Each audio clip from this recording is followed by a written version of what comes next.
우리 좌우에 계신 분들과 인사하겠습니다. 잘 오셨습니다. 또 인사하겠습니다. 사랑합니다. 축복합니다. 또 선포하겠습니다. 예수님이 부활하셨습니다. 살아계셔서 당신과 함께하고 계십니다. 할렐루야. 이미 소식을 들으신 분도 계실지 모르겠지만 저희 산돌교회가 세상에나 여수노예 체육대회 가서 3연패를 했다는 거 아닙니까?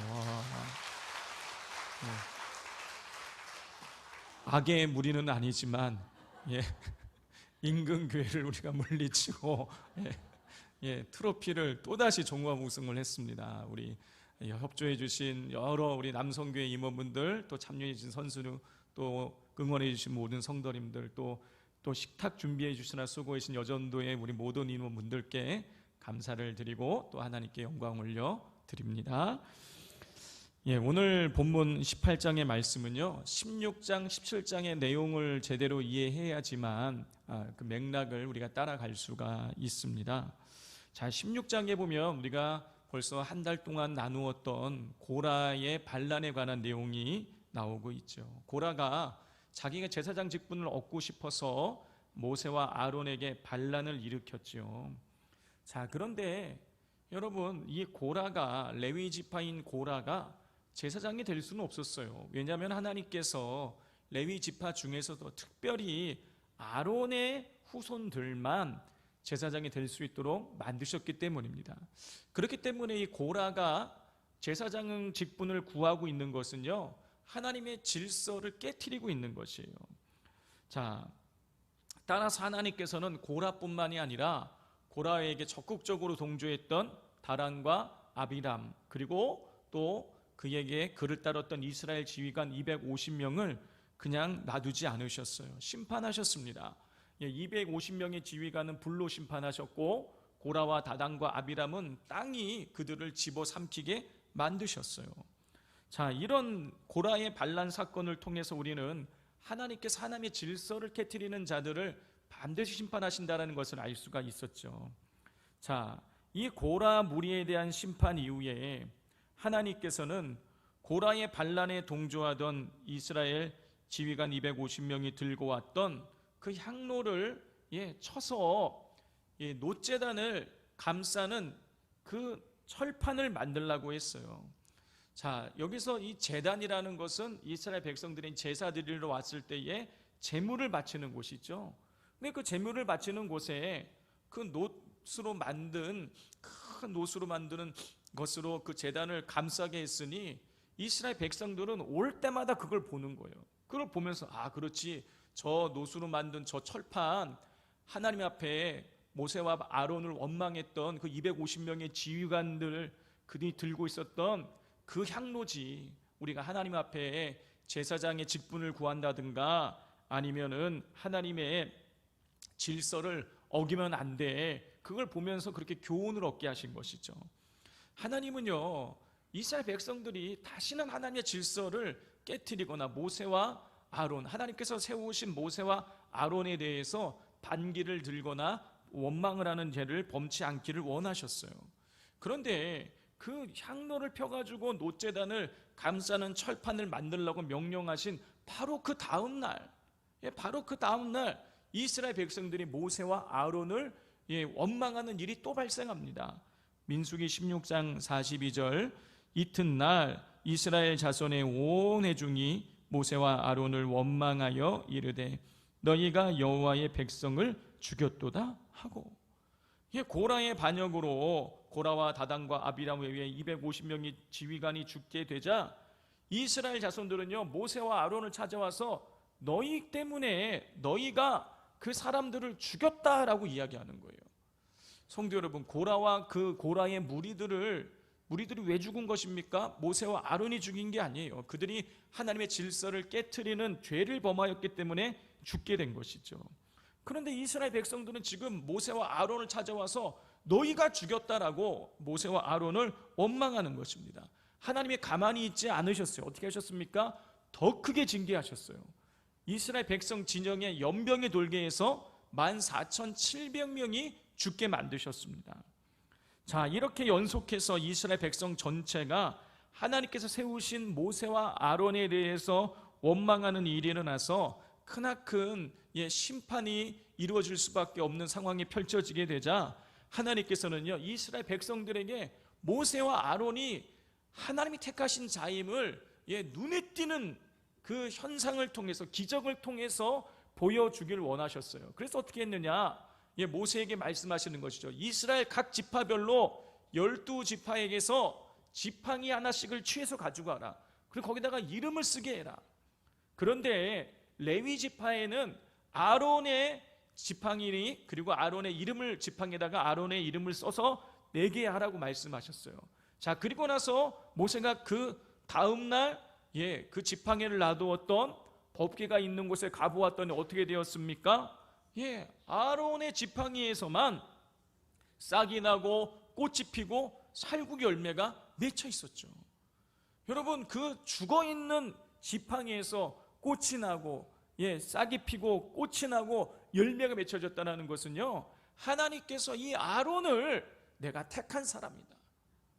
그리고 그 사실을 모세를 통해서 드러내 주셨다는 것도 역시 모세를 내가 택한 사람이라는 것을 하나님 이스라엘 백성들에게 보여주신 것이에요. 자, 이렇게 아론의 쌍망쌍난 지팡이를 통해서 이스라엘 백성들이 모세와 아론을 더 이상 그 권위에 도전하지 못하도록 하나님께서 이렇게 종지부를 찍어주셨어요. 자, 그런데 그 이후에 이 이스라엘 백성들이 모세를 찾아와서 한 가지 하소연을 합니다. 우리 17장 12절 13절 말씀을 다 같이 한번 읽어보겠습니다. 시작. 이스라엘 자손이 모세에게 말하여 이르되 보소서, 우리는 죽게 되었나이다. 망하게 되었나이다. 다 망하게 되었나이다. 가까이 나아가는 자, 곧 여호와의 성막에 가까이 나아가는 자마다 다 죽사오니 우리가 다 망하여야 하리까.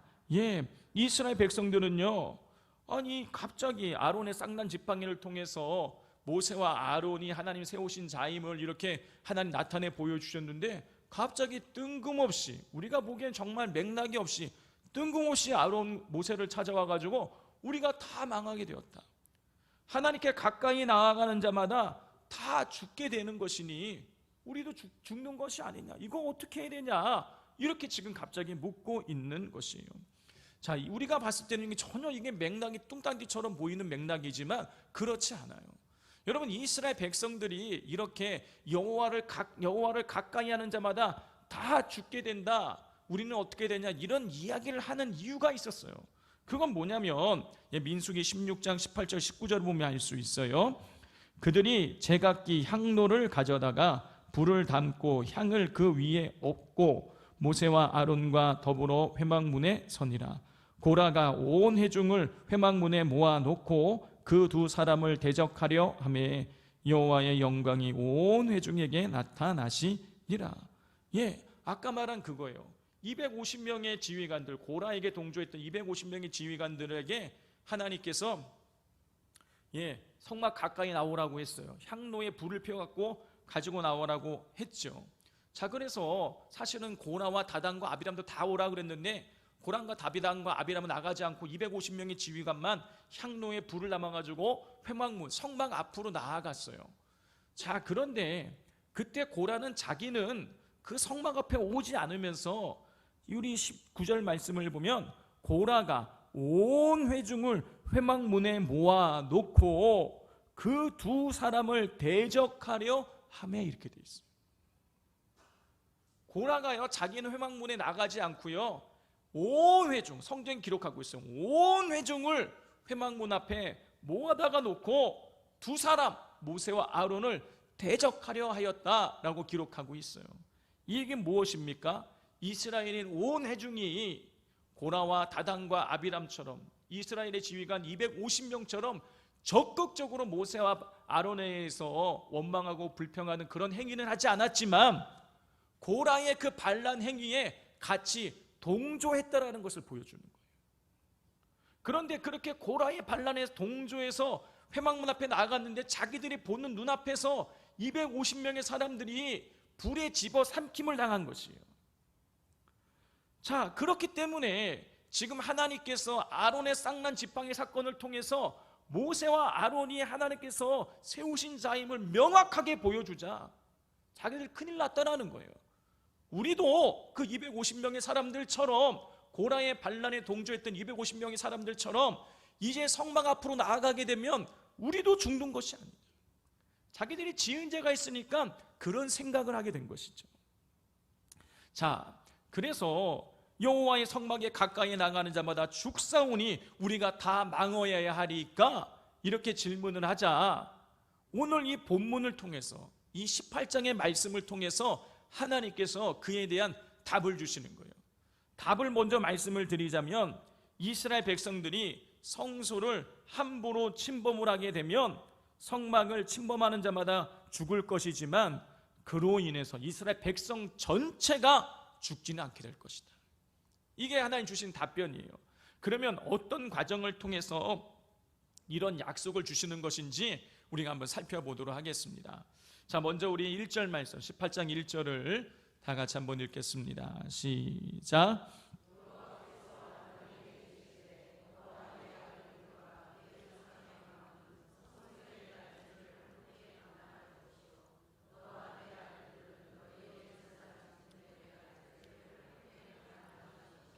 하나님께서는 이스라엘 백성이 성소를 함부로 침범하게 되면 그 책임을 제사장에게 묻겠다라고 말씀하고 계세요.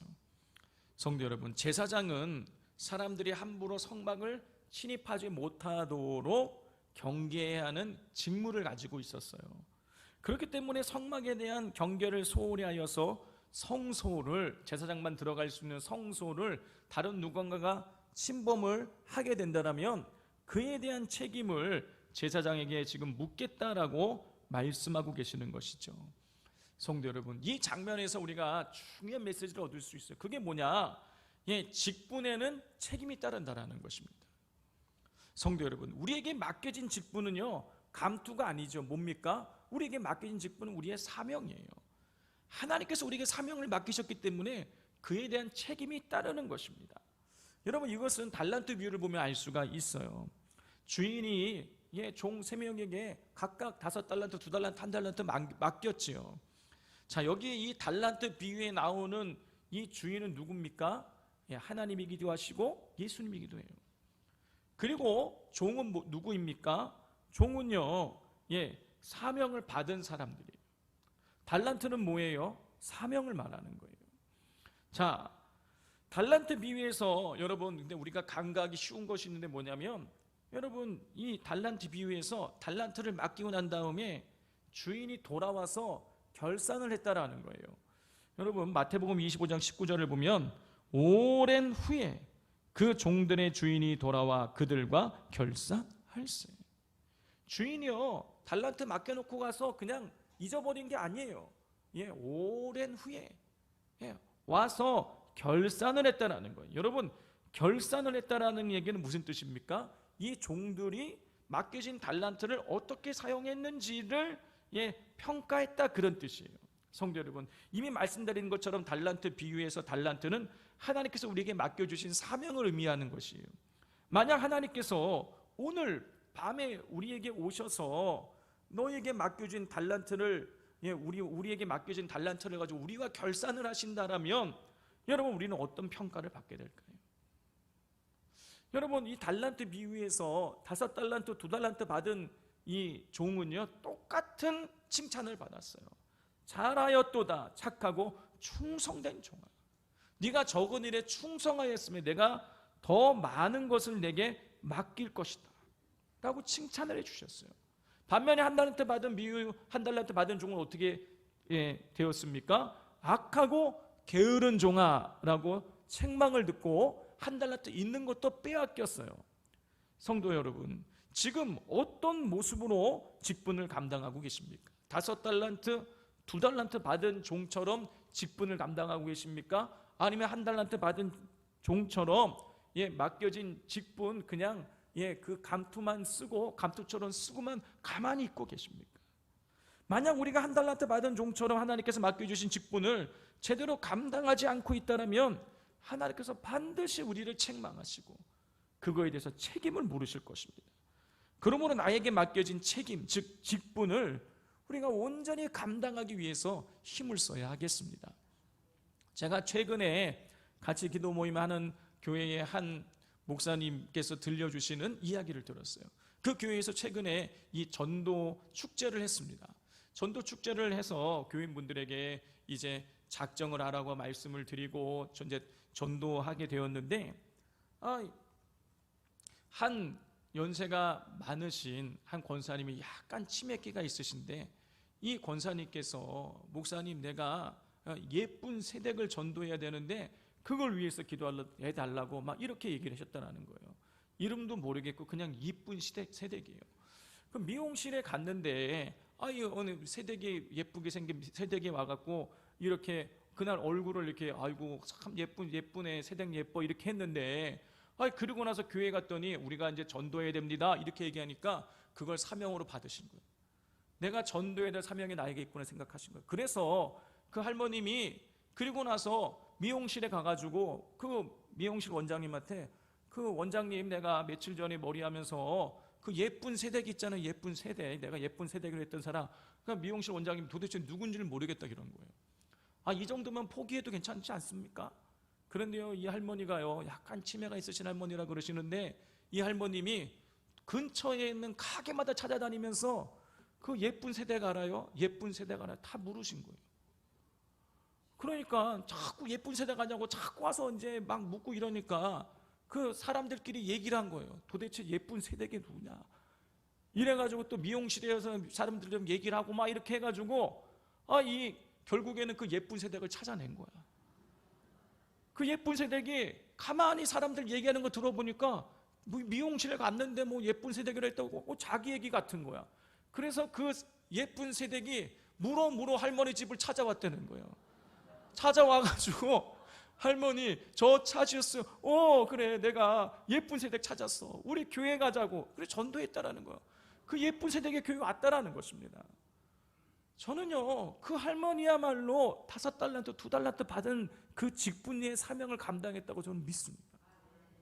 여러분 우리에게 맡겨진 사명을, 여러분 내게 맡겨진 이 직분, 이 권사 집사 뭐 이런 직분도 외에 뭐 구역장, 교구장, 뭐 권찰, 여러분 우리 여전도회 뭐 회계, 서기, 총무, 회장, 여러분 이 모든 게 다 우리에게 맡겨진 사명인 것입니다. 여러분 그 사명을 감당하기 위해서 여러분 우린 최선을 다해야 돼요. 왜냐? 하나님이 평가하실 거기 때문이에요. 그리고 나에게 맡겨진 주어진 이 사명 감당하기 위해서 몸부림치실 수 있기를 바랍니다. 자, 이렇게 하나님께서는 고라 무리의 반역에 동조해서 250명의 지휘관들처럼 성막에 가까이 갔다가 죽을지 모른다고 불안에 쌓여있는 이스라엘 백성들에게 성소를 가까이 하는 죄를 지었을 때 1차적인 책임을 제사장에게 묻겠다라고 말씀해 주셨어요. 그리고 난 이후에 성막과 성소를 지켜야 하는 레위인의 직무에 대해서 말씀하셨어요. 우리 2절과 3절을 같이 읽겠습니다. 너는 내 형제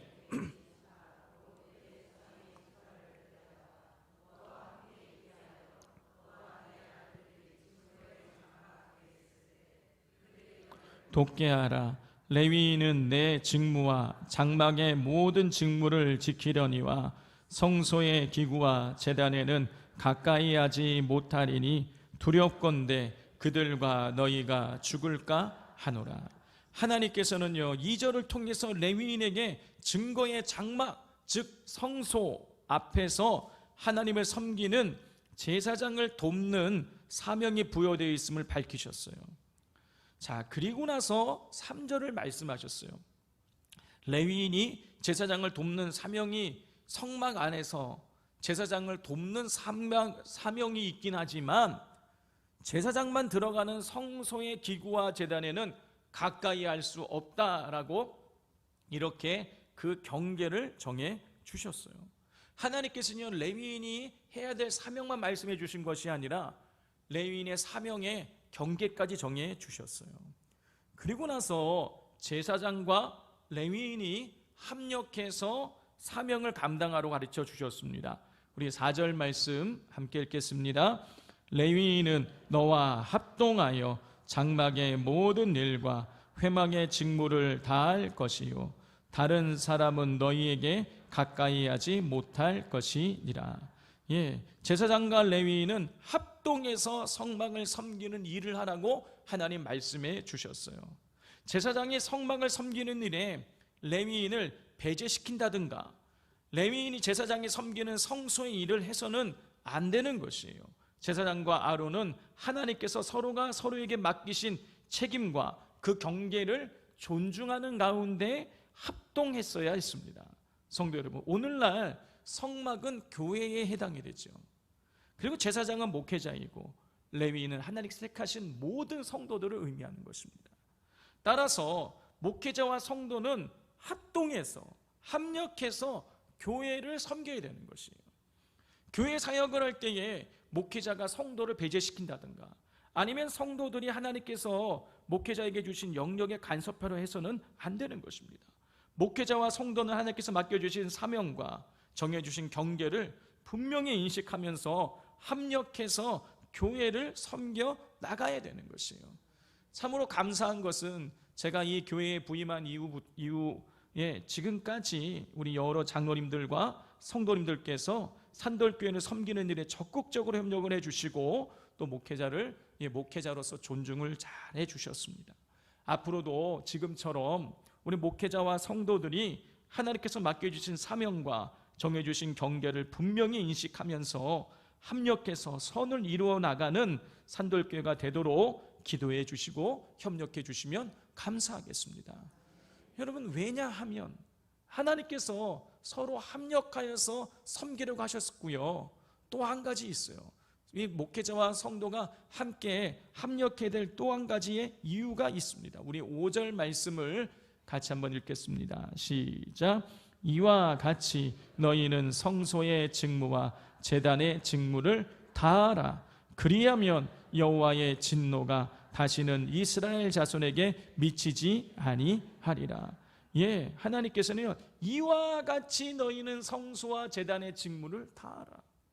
이와 같이 무슨 얘기예요? 제사장과 레위인이 서로 맡겨진 사명 감당하면서 또 주어진 경계를 인정하면서 합동하라는 거예요. 그렇게 사명을 인식하고 경계를 인식하면서 서로 합력해서 나아가게 되면, 그렇게 되면 여호와의 진노가 다시는 이스라엘 백성들에게 미치지 않을 것이라는 것이에요.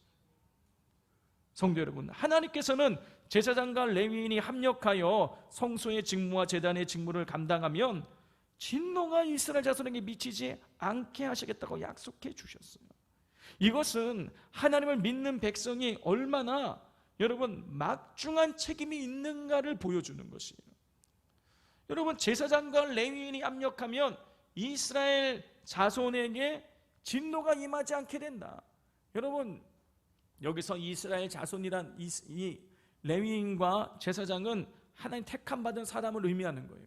이스라엘 자손은요, 이스라엘 자체, 그 국가 자체를 지금 나타내고 있는 것이에요. 그러니까 믿는 자들이 책임을 다하게 되면 믿지 않는 설사 이 나라와 민족에 진노가 임하지 않게 된다는 거예요. 여러분, 믿는 자들에게 막중한 사명이 주어져 있는 것입니다. 우리가 믿는 자들이 잘 합력해서 하나님을 잘 섬기게 되면 이 나라의 민족 가운데에 하나님의 복이 임하게 되는 거예요. 그러나 제대로 감당하지 않으면 문제가 생기게 되는 것입니다. 저는요, 요즘 이 신문이나 뉴스를 보면은요, 정말 이 세상이 지옥과 같다는 생각을 하게 되는 거예요. 최근에 뉴스를 들으신 분들은 아시겠지만 20대 여성이요, 20대 여성이 자기 자식도 없어요. 결혼도 안 했어요. 그런데 마치 고등학교 자녀가 있는 것처럼 그래 꾸며가지고 우리 자녀 가해를 좀 해달라 이렇게 올린 거예요. 근데 한 여성이 이제 거기다가 지원을 했다가 못하겠다 그러니까 그래도 한번 만나게 해달라 만나달라 해갖고 그 여자를 기꺼이 끌어들였어요. 20대 이 청년을. 그런데 당연히 자식 없고 20대였어요. 그리고 그 여자를 데려다가 죽였어요. 왜 죽였냐 그랬더니 사람을 죽여보고 싶었다는 거예요. 아무 이유가 없어요. 그냥 죽여보고 싶다는 이유로 그렇게 거짓말을 해가지고 여성을 자기 집으로 끌어들여서 죽였어요. 여러분, 또 이런 일도 있었죠. 조금 몇 달 된 이야기는 하지만 제가 그 동영상을 보고 너무너무 제가 끔찍했는데요.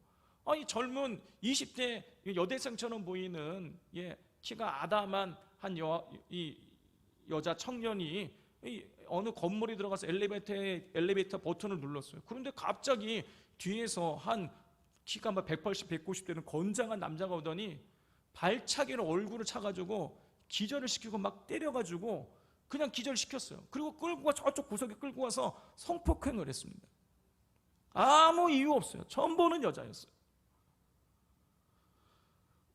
여러분, 이런 뉴스를 들을 때마다 와, 정말 이 세상이 정말 지옥과 같구나, 이런 생각을 저는 하게 됩니다. 그런데 이렇게 이 세상이 지옥과 같게 된 것은 여러분, 하나님께 택함받은 우리 믿는 자들이 제대로 빛과 소금의 사명을 감당하지 못했기 때문이라는 것입니다. 성도 여러분, 예수님께서 산상보훈을 통해서 우리 믿는 자들에게 빛과 소금의 사명이 있음을 말씀해 주셨어요. 여러분, 빛이 있어야 될 곳에 빛을 비추지 않는다면, 썩어져가는 것에 소금이 없다면 썩을 수밖에 없고 어둠에 처할 수밖에 없는 것이죠. 우리 믿는 자들이 있는 곳 가운데에 빛과 소금의 사명을 감당해야 되는 것입니다. 여러분, 우리가 빛의 사명, 소금의 사명이 있다는 사실을 잊지 마시고 사명자로서 꼭 사명 감당하실 수 있기를 바랍니다. 자, 이렇게 하나님께서는 제사장과 레위인이 합력하여 성막에서 맡겨진 사명을 잘 감당하면 성막을 침범하는 일로 인해서 여호와의 진노가 이스라엘 백성 전체로 퍼져나가지 않게 하시겠다고 말씀하셨어요. 그리고 나서 하나님께서는 제사장에게 주시는 선물에 대해서 말씀하십니다. 하나님이 제사장에게 선물을 주셨다 그러니까 어떤 선물인지 궁금하시죠? 자, 우리 6절 7절 말씀 같이 읽겠습니다. 보라, 내가 이스라엘 자손 중에서